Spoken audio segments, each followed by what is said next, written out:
Hai guys, gimana kabar, sehat?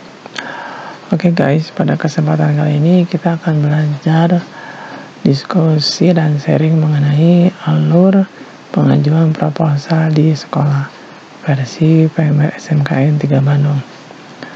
Nah guys, bagi kalian semua yang belum mengetahui alur pengajuan proposal di sekolah, oke, kita sama-sama belajar. Bagi yang sudah, silakan disimak dan bisa memberikan masukan yang positif, oke? Kenapa kita harus tahu yang namanya alur pengajuan proposal di sekolah? Karena kita sebagai aktivis, ya, supaya bisa memprediksi, ya, seberapa cepat proposal tersebut direspon oleh pihak sekolah, gitu ya. Jadi nanti kita bisa mengambil sebuah keputusan, gitu. Apakah nanti keputusannya kita harus mengikuti atau melaksanakan kegiatan tersebut atau tidak, gitu ya. Ya, lebih tepatnya di sini kita bisa mengambil keputusan, gitu ya, yang sifatnya itu memang penuh dengan ketidakpastian, gitu, ketika kita mengajukan proposal, gitu ya. Karena pada prinsipnya kan kita mengajukan, gitu.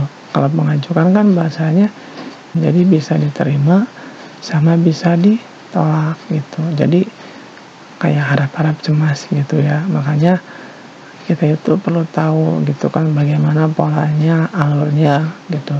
Ketika kita tahu, kita jadi punya bahasanya pergerakan harus seperti apa dan bagaimana supaya proposal ini bisa disetujui.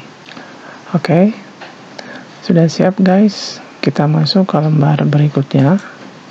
Nah, di sini guys kurang lebih alur pengajuan proposal di sekolah. Yang pertama guys, kita di sini itu harus ada yang namanya pembentukan panitia.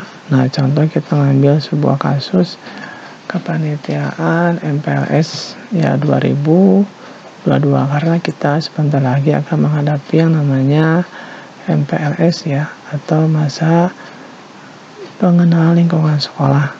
Setelah kita terbentuk panitia plus anggota-anggota yang terlibat di dalamnya, kemudian barulah kita buat proposal. Nah, proposal di sini nanti itu endingnya 2 guys ya. Kita dapat ACC dari pihak sekolah.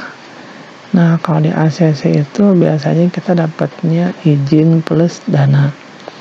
Kalau tidak di ACC ya berarti kan ditolak. Nah, kalau ditolak seperti apa caranya, polanya nanti ya kita bahas di sesi selanjutnya. Setelah itu, ya, ketika proposal selesai dibuat, nah jangan lupa guys, itu sebelum diberikan kepada para pemutus ya untuk disahkan, proposal itu harus di cross check dulu guys, baik ejaan, tanda baca, nama gelar dan lain-lain. Takutnya ketika nanti di sekretaris itu ACC, ketuplak ACC, ya, komandan ACC, ketua OSIS ACC, bisa saja nanti di pembina itu ditemukan poin-poin yang harus direvisi, ya. Jadi alangkah baiknya, kenapa kita harus cross check ya, supaya nggak buang-buang waktu, gitu. Jadi sebelum nanti kita disetorin atau dikasihin untuk minta tanda tangan ke sekretaris, kemudian nanti ke ketuplak, kemudian nanti ke komandan, ke ketos, dan pembina PMR, ya harus dicek dulu ya, supaya tidak bahasanya membuang-buang waktu, gitu ya.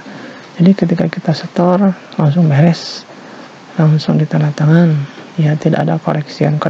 Oke guys.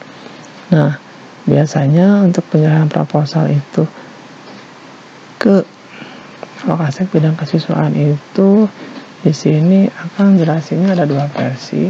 Yang pertama itu bisa dari panitia pelaksana langsung ke Wakasek bidang kesiswaan, atau versi 2-nya itu diserahkan oleh pembina PMR ke Wakasek bidang kesiswaan. Ya, ini mah tergantung situasi ya guys.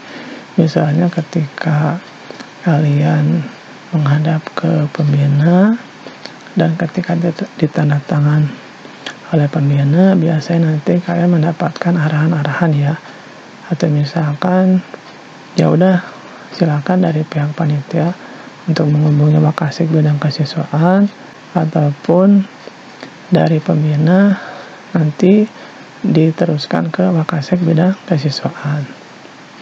Nah, setelah itu guys, ketika diserahkan ke Wakasek bidang kesiswaan, proposal tersebut akan ditandatangani ya, dan diserahkan pada kepala sekolah ya. Dan di sini ya, untuk kalian ketahui prosesnya itu ya, proposal ketika diberikan kepada Wakasek bidang kesiswaan itu kurang lebih yang akan tahu ya guys, itu 1 minggu ya. Nah, contoh misalnya kalian ngasih proposal ke pembina, kemudian nanti pembina diteruskan lagi ke Wakasek bidang kesiswaan misalnya hari Senin ya. Nah, sampai dengan tanggal 5 itu ya pasti proposalnya itu bakal dipelajari oleh Wakasek bidang kesiswaan, karena kita harus mengerti, harus memahami ya yang namanya proposal itu harus dipelajari baik-baik gitu ya. Dan kita juga harus memaklumi dari kesibukan para pemutus tersebut gitu. Bisa saja misalnya bapaknya sedang ada seminar, atau sedang ada dinas, atau mungkin juga ada keperluan tertentu. Kenapa kita memberikan tempo kurang lebih 1 minggu.